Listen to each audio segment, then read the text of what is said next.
अगर आपने हमारे यूट्यूब चैनल को अब तक सब्सक्राइब नहीं किया है तो आपको यहाँ सब्सक्राइब बटन दिख रहा है, इस पर आप क्लिक कीजिए और हमें सब्सक्राइब कर दीजिए। और साथ ही साथ इसके सामने एक नोटिफिकेशन बेल आ रहा है, इसे भी आप इनेबल कर दीजिए ताकि आपको तुरंत नोटिफिकेशन मिले जब भी हम कोई नई वीडियो अपलोड करें। नमस्कार, मैं सूरज कुमार सिंह। आज हम लोग पढ़ेंगे डिटर्मिनेंट्स का पार्ट 6, जिसमें हम लोग सीखेंगे उपसारणिक और सहखंड के बारे में।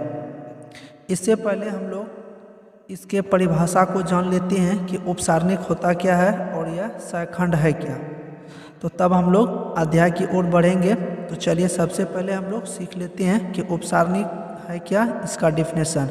तो हम लोग यहाँ ऊपर में उपसारणिक का परिभाषा लिखे हैं। तो उपसारणिक का परिभाषा लिखा हुआ है, सारणिक के अवयव ए आई जे का उपसारणिक एक सारणिक है जो आयवी पंक्ति और जेवा स्तंभ जिसमें अवयव ए आई जे स्थित हैं को हटाने से प्राप्त होता है। इस चीज़ को हम लोग यहाँ पर एक बार और दोहरा देते हैं ताकि आपको परिभाषा को समझ में आ जाए, और फिर हम लोग एग्जाम्पल से इस चीज़ को समझ लेंगे अच्छी तरह से। तो हम फिर से पढ़ रहे हैं इसको। सारणिक के अवयव ए आई जे का उपसारणिक एक सारणिक है जो आयवी पंक्ति और जेवा स्तंभ जिसमें अवयव ए आई जे स्थित हैं को हटाने से प्राप्त होता है। तो आगे हम लोग पढ़ रहे हैं, अवयव ए आई जे के उपसारणिक को एम आई जे के द्वारा सूचित किया जाता है। तो चलिए हम लोग उपसारणिक को कुछ एग्जाम्पल के तौर से समझते हैं कि ए आई जे जो अवयव है इसको किस प्रकार से हटाने के बाद उपसारणिक प्राप्त होता है। तो चलिए हम एक एग्जाम्पल ले लेते हैं। जैसे मान लेते हैं कि एक दिया हुआ है ए बराबर, जो दिया हुआ है ये इस प्रकार से दिया हुआ है 2, 3, 4 और ये 5, इस प्रकार से दिया हुआ है, जिसमें हमें उपसारणिक का मान और सहखंड का मान ज्ञात करना है। तो चलिए हम लोग इसमें सबसे पहले क्या करेंगे कि इसमें जो उपसारणिक निकालेंगे, इसके लिए हम लोग यहाँ से एक तरफ से देखेंगे कि ये जो A11 जगह है यानी A11 जगह है और ये 12 जगह है, ये जो 4 है ये A21 के जगह है और ये 5 जो लिखा हुआ है A22 के जगह पर है। तो यानी इसी में से हटा करके जो है इसका मान ज्ञात करना है, यानी मैनर का मान ज्ञात करना है। तो चलिए हम लोग जानते हैं कि यहाँ A11 रहता है, तो यहाँ से हम लोग लिखेंगे 1 1, यानी I का भी मान 1 होगा और J का भी मान 1 होगा। तो चलिए हम लोग इसको पहले लिख ही लेते हैं। तो A11 इसका मान लिखा हुआ है 2, A12 जो है इसका मान 3 दिया हुआ है, A21 का जो मान है ये 4 है और ये A22 का जो मान है ये 5 है। तो इस प्रकार से इसका मान दिया हुआ है। तो अब हम लोग बारी बारी से A11 का मैनर निकालेंगे, यानी उपसारणिक निकालेंगे। तो M11 का निकालेंगे, तो यहाँ से हम लोग चलेंगे कि ये A11 जगह है, तो यहाँ से यदि हम लोग लेते हैं तो इसका पंक्ति और स्तंभ बंद करेंगे और जो बचेगा वही M11 का मैनर होगा। जैसे हम लोग ये 2 लिए हैं तो इसका ये पंक्ति बंद कर देंगे और ये स्तंभ बंद कर देंगे, तो मेरे पास 5 बचता है। तो यही इसका मैनर है, यानी उपसारणिक है। तो इसी प्रकार से हम लोग A22 का लेते हैं, तो यानी M12 हो जाएगा। तो हम लोग इसको ले रहे हैं, इस 3 को ले रहे हैं, तो यहाँ से इसका स्तंभ बंद करेंगे और पंक्ति बंद करेंगे, तो मेरे पास 4 आता है। तो ये 4 इसका मैनर हो जाएगा। उसी प्रकार से अब हम लोग A21 के लिए निकालते हैं। तो A21 के लिए हम लोग यहाँ पर 4 लेंगे, तो इसका पंक्ति और स्तंभ बंद हो जाएगा, तो 3 बचेगा। तो यानी M21 के लिए मैनर 3 हो जाएगा। और M22 के लिए निकालेंगे, तो यहाँ से M22 के जगह पर 5 है, तो यहाँ से हम लोग 5 को क्या करेंगे, इसका पंक्ति बंद करेंगे और स्तंभ बंद करेंगे, तो मेरे पास 2 बचता है। तो यही इसका मैनर है। तो इस प्रकार से हम लोग मैनर निकालेंगे, उपसारणिक का मान निकालेंगे। तो चलिए हम लोग अब सहखंड की ओर बढ़ते हैं। तो सहखंड में लिखा हुआ है, यानी इसका इंग्लिश कोफैक्टर होता है, एक अवयव ए आई जे का सहखंड जिसमें ए आई जे द्वारा व्यक्त करते हैं उसे सहखंड कहा जाता है। सहखंड निकालने के लिए हम लोग ये फार्मूला लिखे यहाँ पर कि ए आई जे बराबर जो होगा -1 की पावर में आई plus J into M I जे होगा। तो इस प्रकार से हम लोग इसमें मान बैठा करके जो है सहखंड का मान ज्ञात कर सकते हैं, यानी कोफैक्टर का मान ज्ञात कर सकते हैं। जैसे ऊपर के सवालों में जो दिया हुआ है इसका हम लोग कोफैक्टर भी ज्ञात कर सकते हैं। तो चलिए हम लोग ऊपर के सवालों का ही हम लोग ए आई जे निकालते हैं, यानी कोफैक्टर निकालते हैं, सहखंड निकालते हैं। तो इसमें हम लोग फर्स्ट में जो दिया हुआ है A11, इसके लिए हम लोग निकालेंगे। तो इसके लिए हम लोग यहाँ से लिखेंगे A11 बराबर, यानी I के जगह भी 1 है और J के जगह भी 1 है। तो यहाँ पर सूत्र में लिखा हुआ है -1 के पावर में है I plus J into M I J.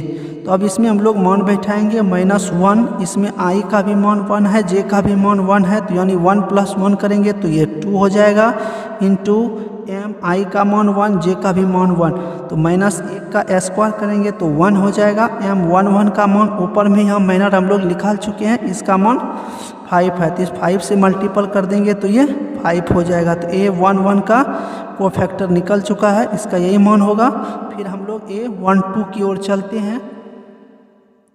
A12 इसमें हम लोग देखते हैं A12 में, तो यहाँ से हम लोग -1, इस पर पावर I प्लस जे, तो I का मान 1 है, J का मान 2 है, तो इस पर 3 हो जाएगा, इंटू M1 और यहाँ पर 2 हो जाएगा। तो -1 का क्यूब करेंगे तो -1 और M12 का मान ऊपर में हमें ज्ञात है, इसका मान 4 है, तो -1 से मल्टीपल करेंगे 4 में तो -4 हो जाएगा। तो इसी प्रकार से हम लोग A21 की ओर चलते हैं। तो ये सूत्र में हो जाएगा -1, इसका क्यूब हो जाएगा क्योंकि I का मान 2 और J का मान 1 है, तो यानी यहाँ जोड़ करके हम लोग लिखेंगे I प्लस जे करेंगे तो यहाँ पर ये 3 हो जाएगा, इंटू M21 लिखेंगे तो -1 का क्यूब करेंगे तो -1 और M12 का मान 3 है, ऊपर ज्ञात है, तो इसको हम लोग लिख दिए तो -3 निकल जाएगा। तो इसी प्रकार से एक और बचा हुआ है A22, तो यहाँ से हम लोग निकाल लेंगे -1, इस पर I प्लस जे करेंगे यानी 2 + 2 करेंगे तो 4 हो जाएगा, और ये M22 तो -1 का पावर 4 करेंगे तो इसका मान 1 हो जाएगा, इंटू M22 का मान 2 ज्ञात है तो 2 से मल्टीपल कर देंगे तो ये 2 हो जाएगा। तो इस प्रकार से यही सब इसका आंसर होगा। तो इस प्रकार से हम लोग किसी भी सारणिक का उपसारणिक का मान ज्ञात कर सकते हैं और सहखंड का मान भी हम लोग ज्ञात कर सकते हैं। तो चलिए अब हम लोग इसके अध्याय की ओर चलते हैं, जिसमें हम लोग सारणिक और उपसारणिक से संबंधित सवालों के बारे में जानेंगे। तो चलिए हम लोग प्रश्नावली 4.4 की ओर चलते हैं।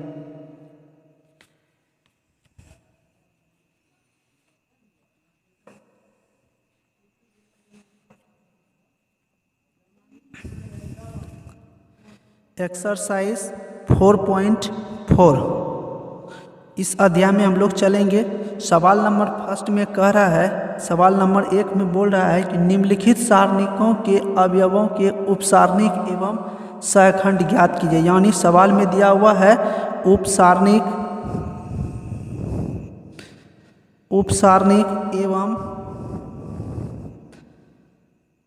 सहखंड का मान ज्ञात कीजिए। सवाल में हमें सारणिक और उपसारणिक और सहखंड दोनों का मान ज्ञात करना है। तो चलिए सवाल नंबर 1 का रोमन 1 में चलते हैं। तो रोमन 1 में मान लेते हैं कि A बराबर कोई दिया हुआ है सारणिक जिसका मान 2, -4, 0 और 3 इसके अवयव दिए हुए हैं। तो इसमें हमें उपसारणिक और सहखंड दोनों ज्ञात करना है। तो चलिए हम लोग पहले उपसारणिक ज्ञात करते हैं, यानी मैनर ज्ञात करते हैं। तो A11 के लिए हम लोग निकालेंगे। तो हम लोग इसके बारे में जान चुके हैं कि कैसे निकालेंगे। जो भी मान लेंगे उसका पंक्ति और स्तंभ बंद कर देंगे और जो भी बचेगा वही उसका उपसारणिक मान होगा। तो यहाँ से यदि हम लोग 2 लेते हैं तो इसका पंक्ति ये बंद हो जाएगा, स्तंभ ये बंद हो जाएगा, तो मेरे पास 3 बचता है, तो ये 3 हो जाएगा इसका मान।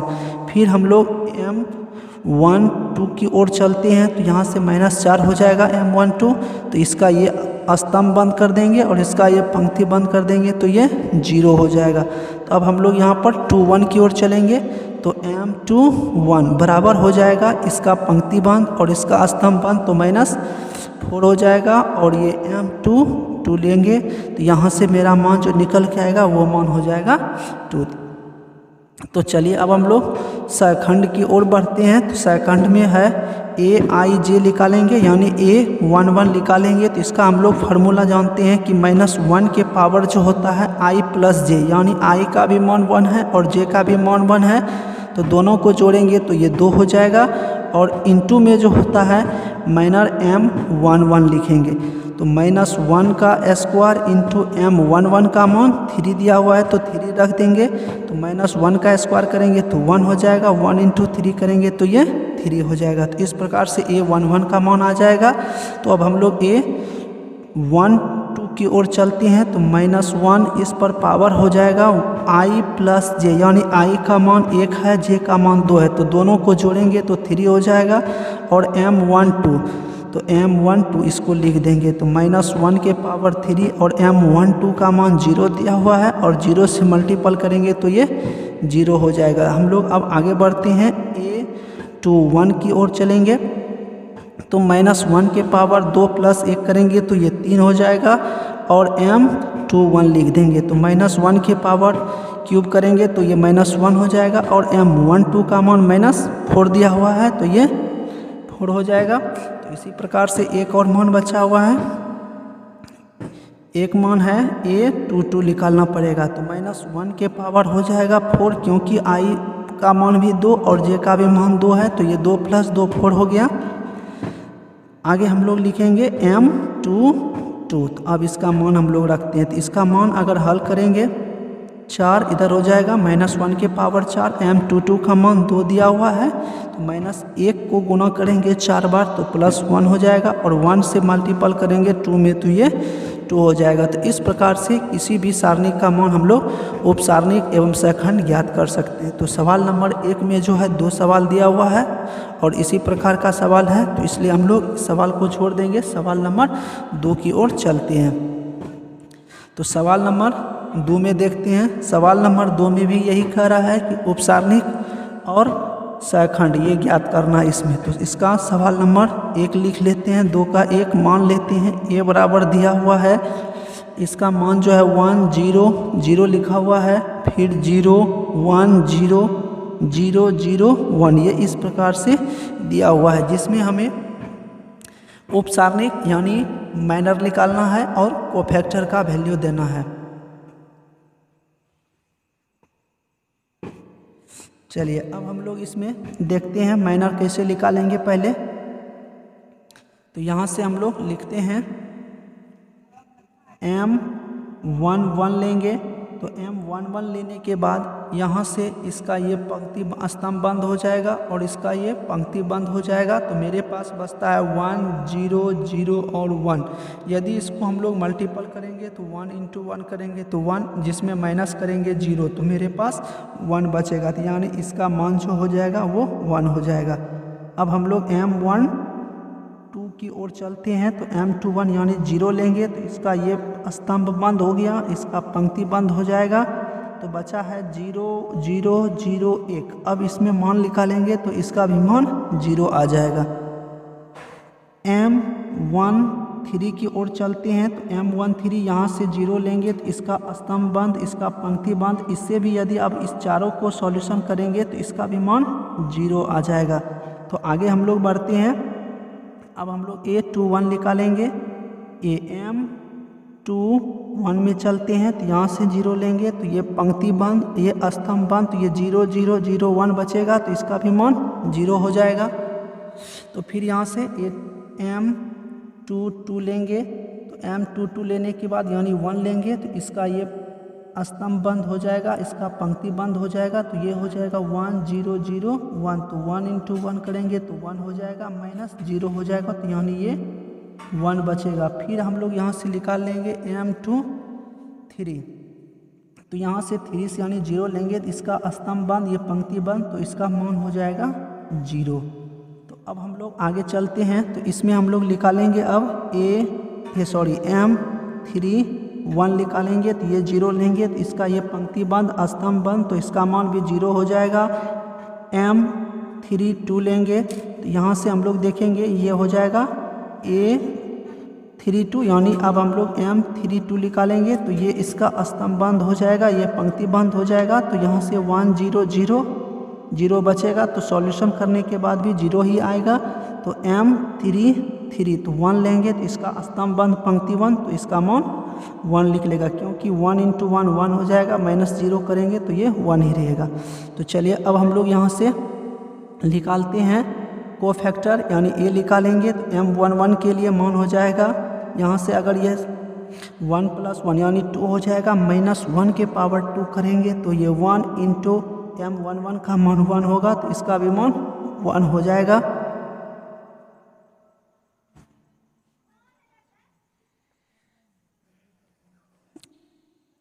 a22 के लिए निकालेंगे, a12 के लिए पहले a12 के लिए निकालेंगे तो -1 के पावर 2 + 1 करेंगे तो 3 हो जाएगा। फिर उसके बाद m12 करेंगे, m12 का मान 0 है तो इसका भी मान 0 हो जाएगा। a13 देखेंगे तो -1 के पावर 3 + 1 4 हो जाएगा, इंटू a3 का मान 0 है तो ये 0 से मल्टीपल करने के बाद ये भी 0 हो जाएगा। आगे फिर हम लोग देखेंगे इसमें a21 के लिए -1 के पावर 3 हो जाएगा, क्योंकि 2 में 1 जोड़ेंगे तो 3 हो जाएगा, -1 के पावर 3 हो गया, इंटू करेंगे m21 का भी मान 0 है तो इसका भी मान 0 आ जाएगा। तो अब हम लोग आगे चलते हैं, a22 तो -1 के पावर 4 हो जाएगा, यानी 2 + 2, और m22 का मान देखते हैं तो m22 का मान 1 दिया हुआ है, यहाँ से 1 लिख देंगे तो इसका भी मान 1 हो जाएगा। a23 देखते हैं, a23 यानी -1 के पावर 3 + 2 5 हो जाएगा, और इसका मान जो दिया हुआ है 0 दिया हुआ है m23 का, तो 0 से गुणा कर देंगे तो 0 हो जाएगा। आगे हम लोग चलते हैं इसमें, यहाँ से अब हम लोग निकालेंगे a31, इसके लिए मान हो जाएगा -1 के पावर 4 3 + 1 इंटू m31 का मान 0, तो इसका भी मान 0 हो जाएगा। फिर a322 निकालेंगे तो -1 के पावर ये 3 हो जाएगा, इंटू 3 + 2 यहाँ 5 हो जाएगा।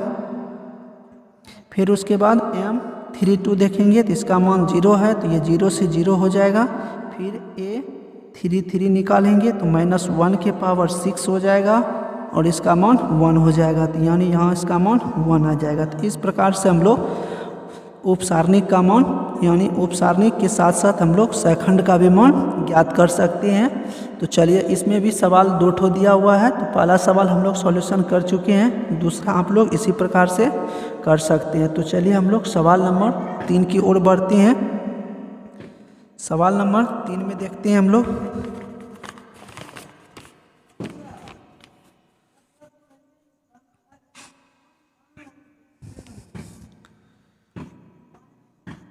सवाल नंबर 3 में कह रहा है दूसरी पंक्ति के अवयवों के सहखंडों का प्रयोग करके डेल्टा बराबर जो दिया हुआ है 5 2 1 3 0 2 8 1 3 का मान ज्ञात कीजिए। यानी इस सारणिक में बोला जा रहा है कि दूसरी पंक्ति की सहायता से इस सारणिक का मान हमें ज्ञात करना है।